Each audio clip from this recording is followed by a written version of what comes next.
Kenapa bubar? Karena ya dengan kesibukan masing-masing. Karena di podcast ini Anda penjilat. Sini, Bapak Ajis ini memiliki nama Facebook yang sedikit alay. Asik, sedikit alay. Ajis Simorangkir. Di podcast kita obrol aja pasti ceria, bermakna di balik desa Bojong Raharja.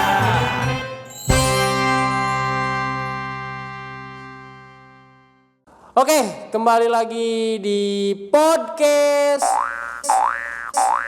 di balik desa.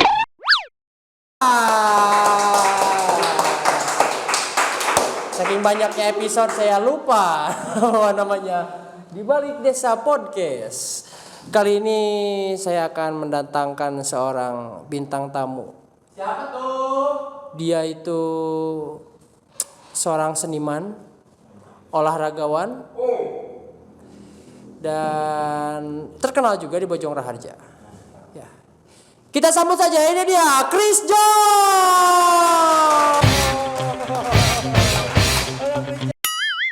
Garing-garingnya. Oke, selamat malam menjelang pagi. Karena kita syuting ini jam 1 malam, ya. Gaya ini udah ceritanya siang aja.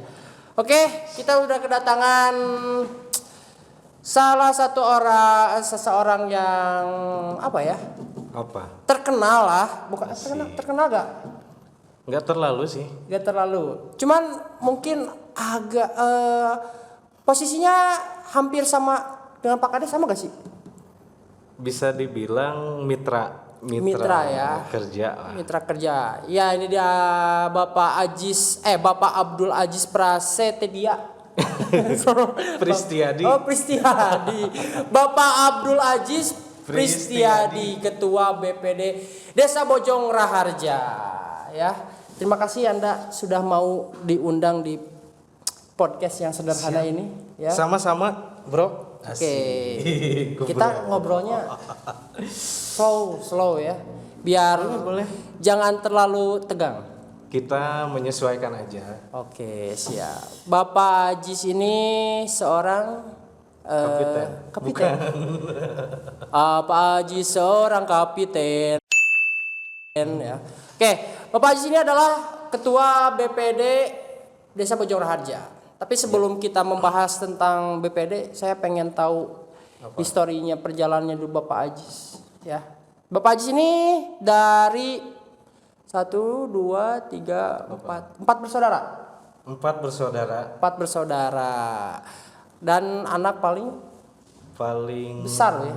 Anak pertama. Sulung, anak sulung ya. Kakak pertama. Sunggokong.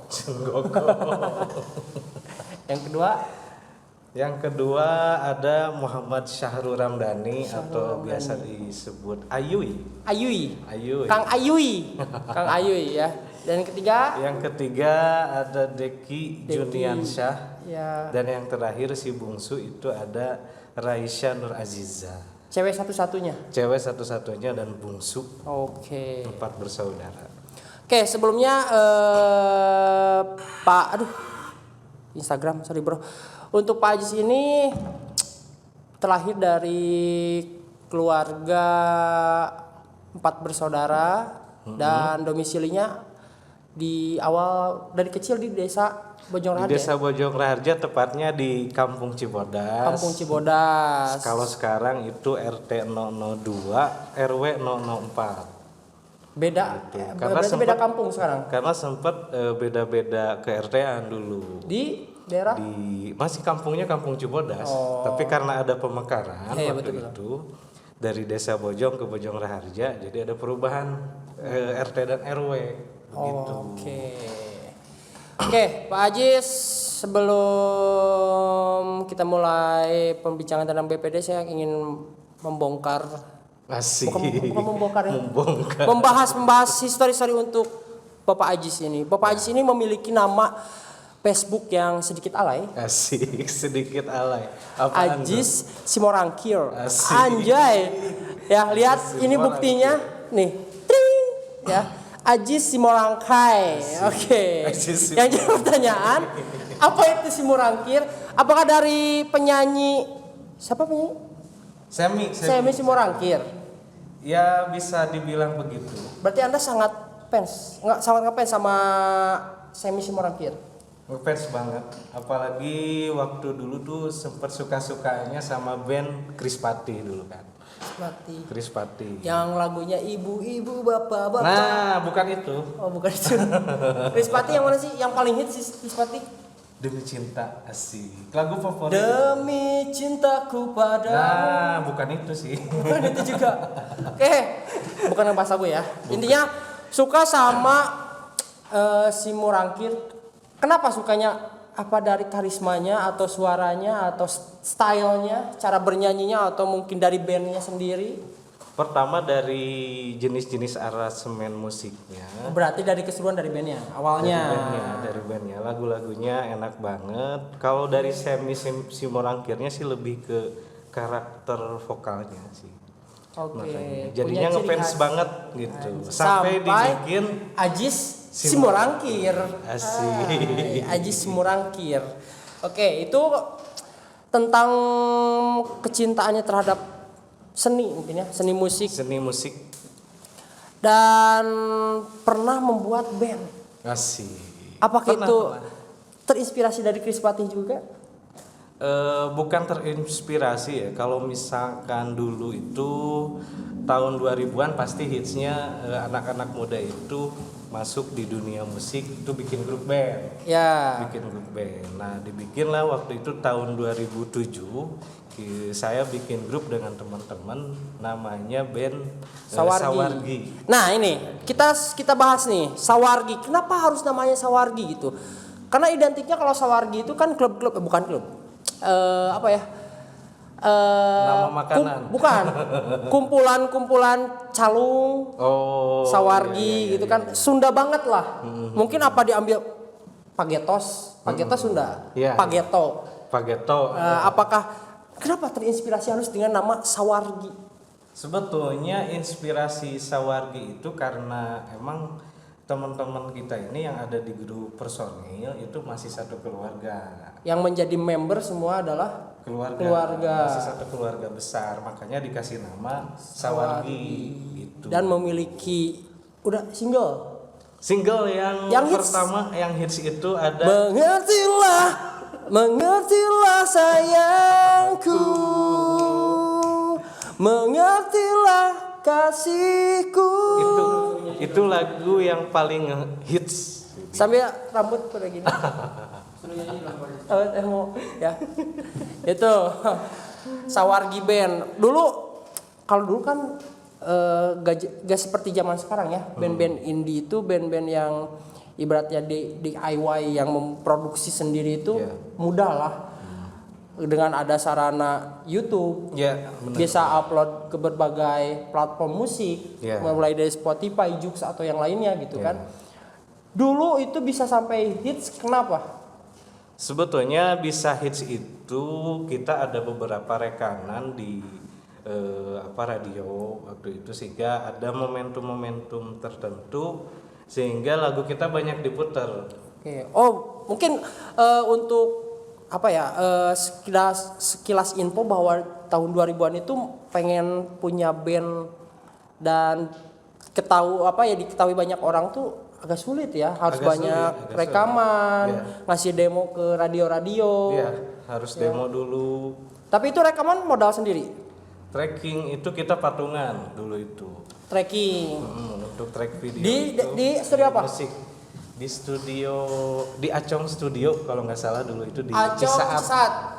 Oke. Di Cisaat waktu itu. Semua untuk yang isi semua personilnya maksudnya ada yang MIDI atau ada yang MIDI cuman drum kalau nggak salah, cuman drum doang. Kenapa? Karena supaya cepat aja. Karena kan di waktu itu. Oh, di sip namanya. Iya, di sip memang. Kalau rekaman lagu itu hitungannya per jam. Ada berapa sip? Kalau sampai 2 sip itu biasanya kena charge juga kan. Satu sip itu hitungan itu dulu 6 jam.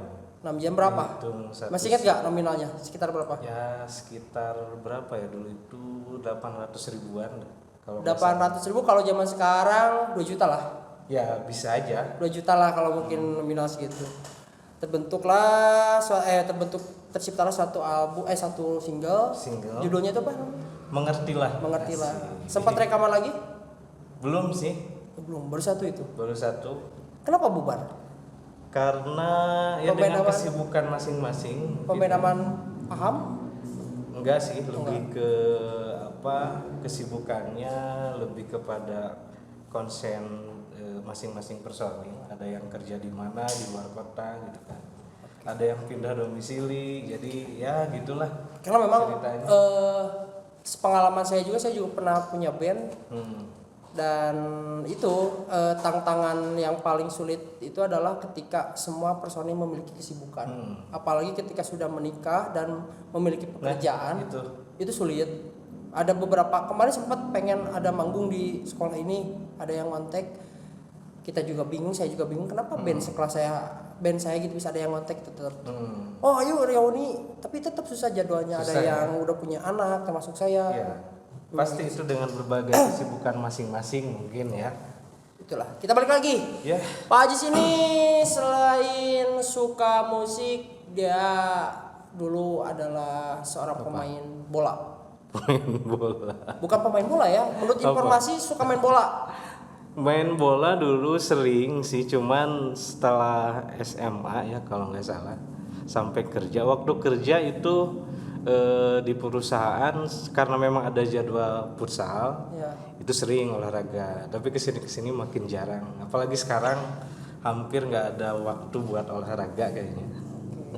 Berarti kalau dulu sekolah di mana? Sekolah kalau SD itu di SD Ciorai dulu. Oh bukan Min. Bukan. Oh Ciorai. SDN Ciorai gitu. Terus dilanjutin MTS? ke MTS Cikembar. MTS Cikembar, setelah itu ngobong di Almasturia. Pesantren Almasturia SMA-nya. Berarti di daerah Cisaat. Cisaat. Cibola. Cisaat. Dan setelah pesantren masuk kuliah pun Sebetulnya lulus itu dihadapkan dengan dua pilihan.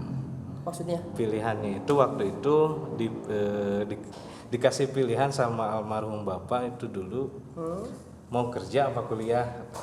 Karena waktu saya lulus itu sudah ada Tempat PT kerja, GSI gitu ada perusahaan sepatu ya pada akhirnya masuk. ya disebut GSI lah.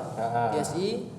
Pada akhirnya masuk di GSI. Oh berarti nggak langsung kuliah. Nggak langsung kuliah. Kerja dulu. Nggak langsung kuliah, kerja dulu. Setelah kerja ternyata lulusan SMA itu sangat susah. Akhirnya terpikir untuk kuliah.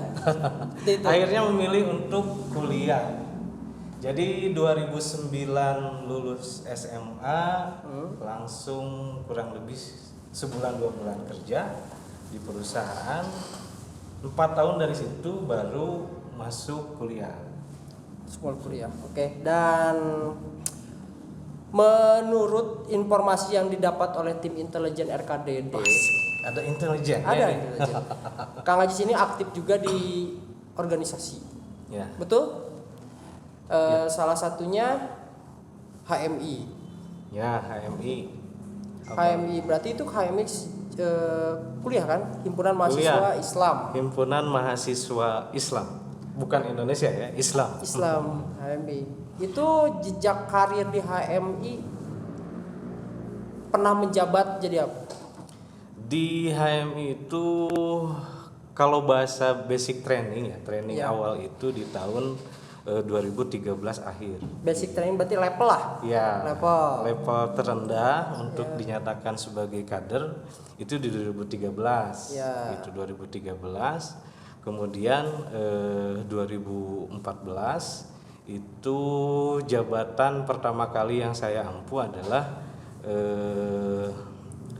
sekretaris umum di komisariat di kampus. Di kampus. Gitu, di komisariat di kampus. Nah, setelah itu mengikuti latihan kader 2 atau level 2 lah, naik level 2 intermediate training 2014 masuk di kepengurusan cabang Sukabumi.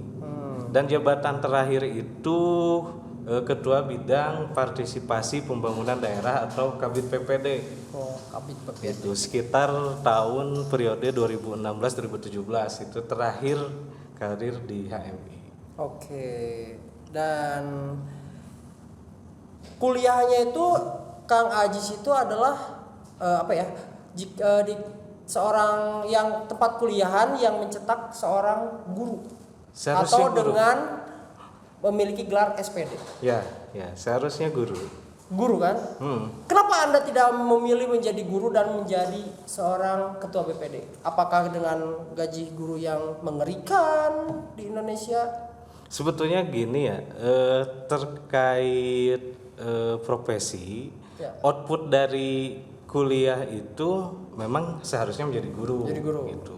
Terlebih memang rekomendasi dari ibu khususnya itu menginginkan saya untuk menjadi pendidik ataupun guru. Pengajar. Cuman karena memang seolah-olah habit saya nggak di situ, skill saya nggak di situ sehingga kurang begitu menarik walaupun sebetulnya sempat jadi guru. Pernah berarti? Pernah jadi guru di Al-Fajriyah SD, SMP atau SMK-nya.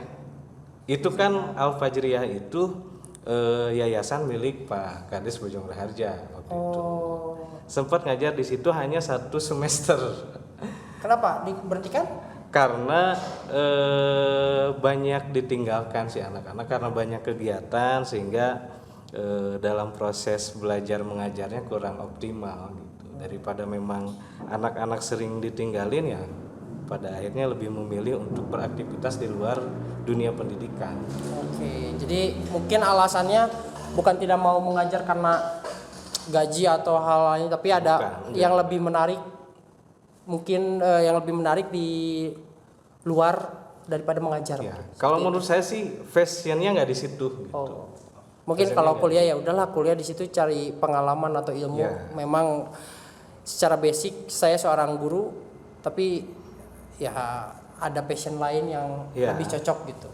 Ini jadi apa ya orientasi juga atau mungkin bisa jadi motivasi juga buat teman-teman nih bahwa meskipun kita bekerja atau berprofesi di luar dari jurusan atau akademik yang kita punya itu nggak perlu jadi masalah begitu. Betul. Yang paling penting adalah kita bisa bermanfaat bagi orang banyak gitu. Oke. Intinya itu sih poin gitu. terpentingnya seperti itu ya. Oke, kita akan menanyakan yang selanjutnya. Tadi historinya udah. Sekarang pengen tahu ya. Pengen tahu. Apalagi. Anda ini adalah seorang ketua BPD. Ya. Apa alasan Anda mau dan ingin menjadi seorang ketua BPD?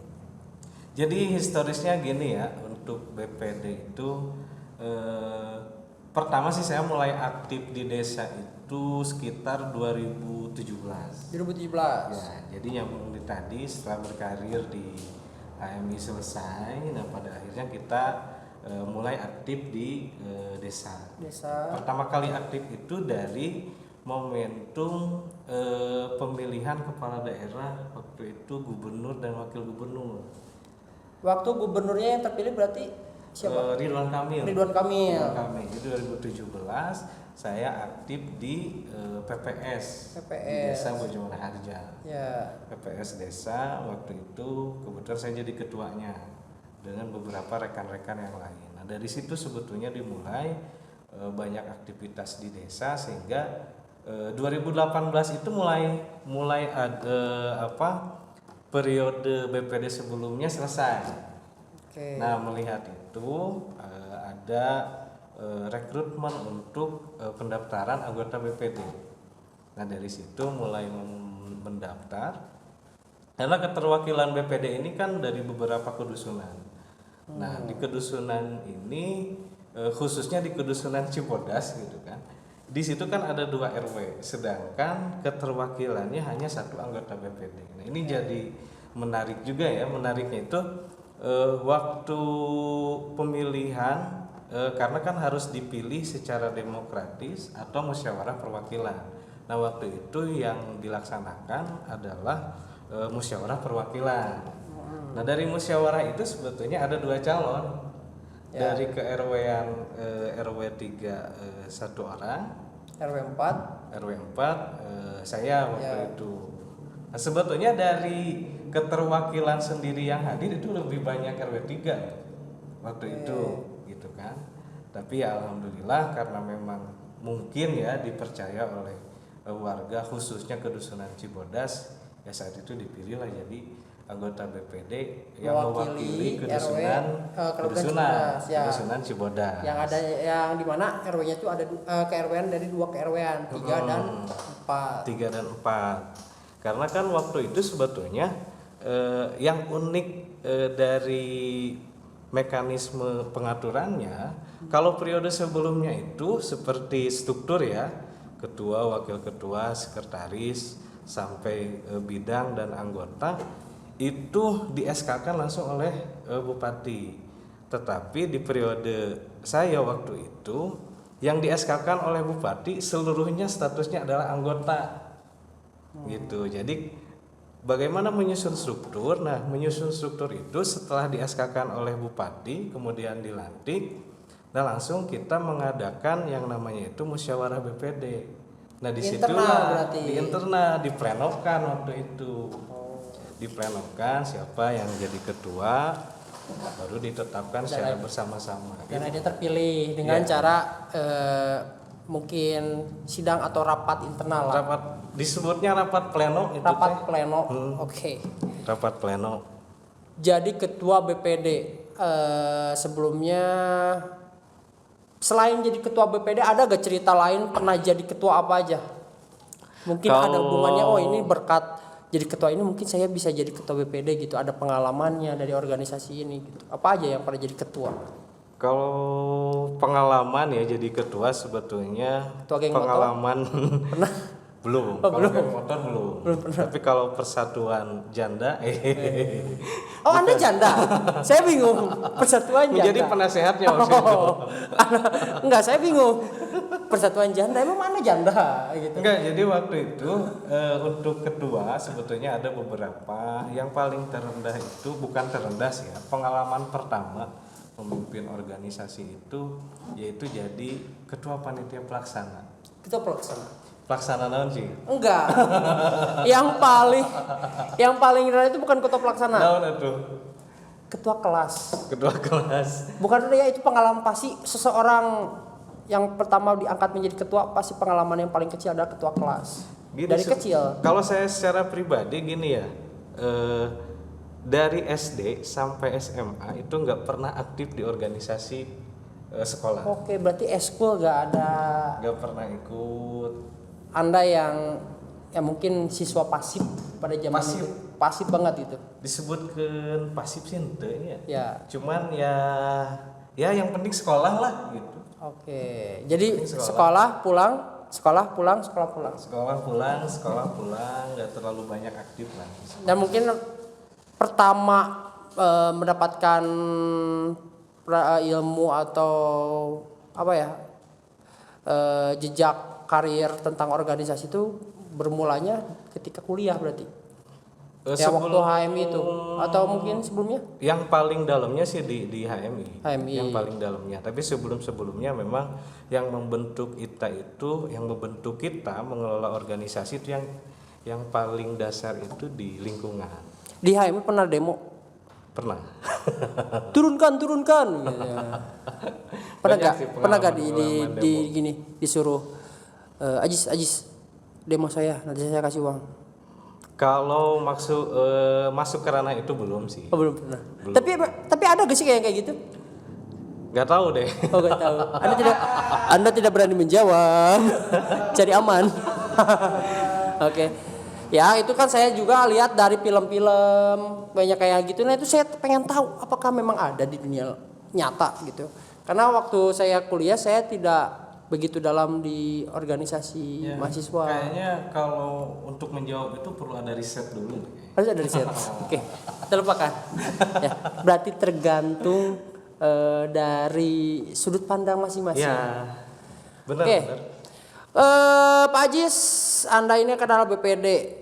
Dari tadi kita ngomongin BPD, tapi orang-orang di sini pasti bingung apa sih BPD itu? Singkatannya apa? Fungsinya apa? Keberadaannya di mana?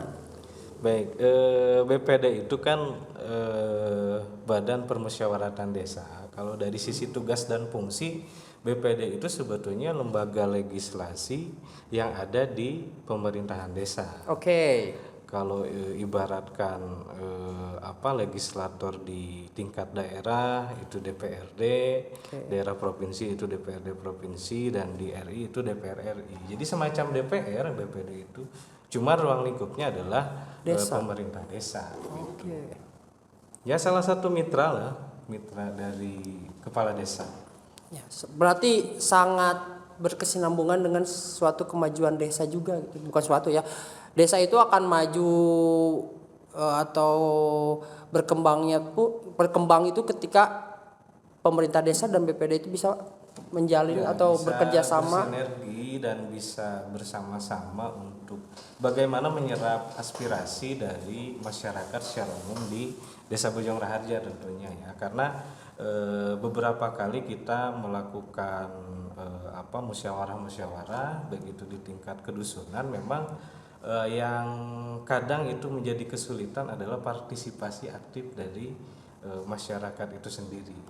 Mungkin satu sisi apakah memang dari pemerintahan yang tidak belum optimal untuk menyerap aspirasi dari masyarakat, atau memang masyarakatnya ini yang belum sepenuhnya mengetahui gitu.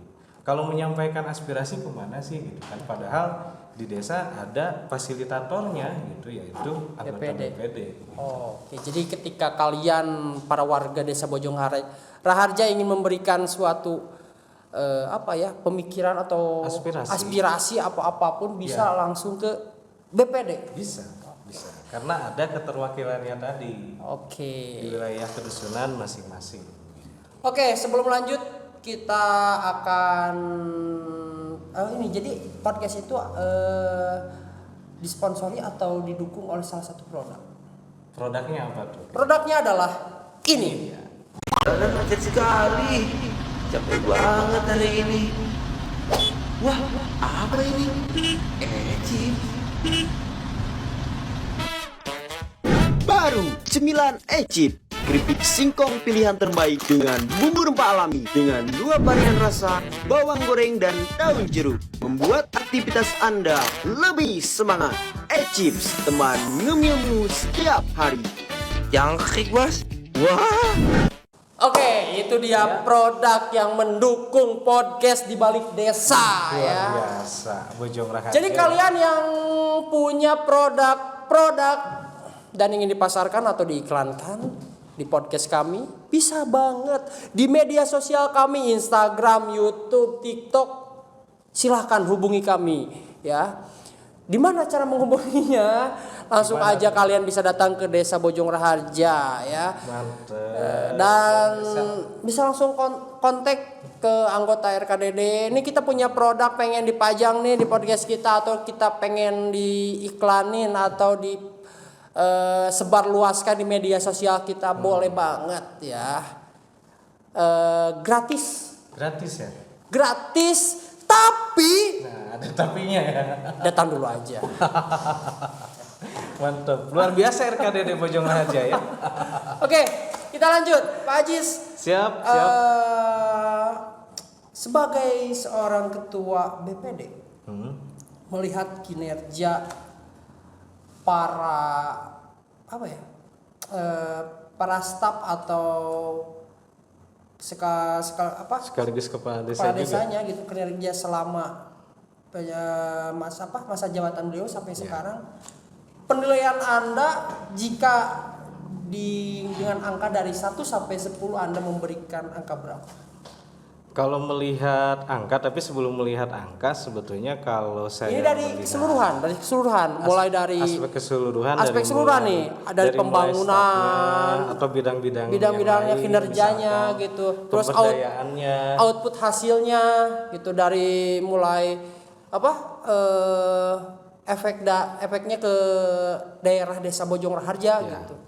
Kalau saya sih ngelihatnya dari 2018 itu status desa kita ini masih desa maju. Maju. Karena kan ada 4 klasifikasi desa. Oke. Nah, yang pertama yaitu desa tertinggal. Desa tertinggal, Yang kedua adalah desa berkembang. desa berkembang, Yang ketiga desa maju. desa maju, Yang keempat desa mandiri. desa mandiri. Nah, waktu 2018 status kita itu masih desa maju. Desa maju. Setelah kepemimpinan Bapak Kades Haji Hanhen, tidak jauh dalam kurun waktu 1 tahun aja itu udah bisa berubah status menjadi mandiri. Nah, itu sebetulnya kalau dilihat dari sisi nilai itu sebetulnya udah bagus ya, udah bagus banget. Ya kalau saya kasih nilai 9 plus lah. 19. 9 plus lah. Anda ini menjilat tidak? ini jujur gak? Jangan. Aduh nih kagok ke Pak Haji. Oh jujur berarti. Karena Jujur. begini, saya itu masuk 2018 itu mengikuti beberapa kepala desa. Ya. Gitu. Yang pertama ada tapi disclaimer ya, Bukan berarti kepala desa yang sebelumnya tidak Oke. bagus ya, bagus. Bagus Maya. Cuman ada perkembangan yang Ada lebih perkembangan signifikan. yang signifikan gitu. Oke. Dari mulai Pak Sudarma di akhir masa jabatan, kemudian ada PJS itu Pak Ade, PJS dari kecamatan, dan setelah pemilihan kepala desa yang terpilih Pak Haji Hanhen yang definitif sekarang ini. Itu perkembangannya waktunya memang cukup cepat juga. Iya ya. Itu kurang lebih 1 tahun bisa berubah status menjadi desa mandiri. Saya pikir itu menjadi sebuah prestasi. Selain itu juga beliau itu adalah Bapak Kades kita ini seorang atlet Persib. Tapi saya nggak terlalu tahu sebetulnya. Jok saya tidak terpakai. Ada namanya pemain Persib Hanhen juga. Saya nggak terlalu tahu. Gagal ya. Oke, berarti Anda memberi nilai 9 plus untuk 9 plus. Kinerja bukan kepengurusan apa ya? Kinerja pemerintahan desa Pemerintahan yang periode sekarang. periode sekarang. Oke, sekarang ini udah gak kerasa waktunya udah mau 1 jam kurang nih. Ada Jam kurang. Oke, saya akan mengajukan suatu pertanyaan tapi jawab cepat. Jawab cepat. Oke, yang pertama, gitar atau keyboard? Keyboard. Oke. Keyboard atau nyanyi? Nyanyi lah. Nyanyi. Apa lagi? Sepak bola atau basket? Basket. Seni atau olahraga? Seni kayaknya. Seni. Jadi guru atau berdagang? Bisnis. Pak, ini pertanyaan terakhir. Pertanyaan terakhir. apa? Jadi setelah saya cari tahu lagi, ternyata Anda itu bukan seorang ketua BPD saja untuk saat ini. Ya, Tapi Anda adalah ketua Gartex. Gartek. Salah satu apa ya? Serikat buruh lah. Serikat Buruh. Dan ini akan menjadi pertanyaan bagi saya. Siap. Jadi ketua Gartex atau jadi ketua BPD Desa Bojong Raharja? Ketua BPD Desa Bojong Raharja. Serius? Karena di podcast ini Wah, Anda penjilat. Serius. Saya tanya satu kali lagi. Jadi ketua Gartex atau jadi ketua Ketua BPD? BPD Desa Bojong Raharja. Oke. Terima kasih Bapak Haji. Siap. Thank Ya, you. semoga anak-anak Gartex tidak marah melihatnya. Ya. Siap, thank you banget. Jangan lupa terus saksikan podcast di balik desa. Di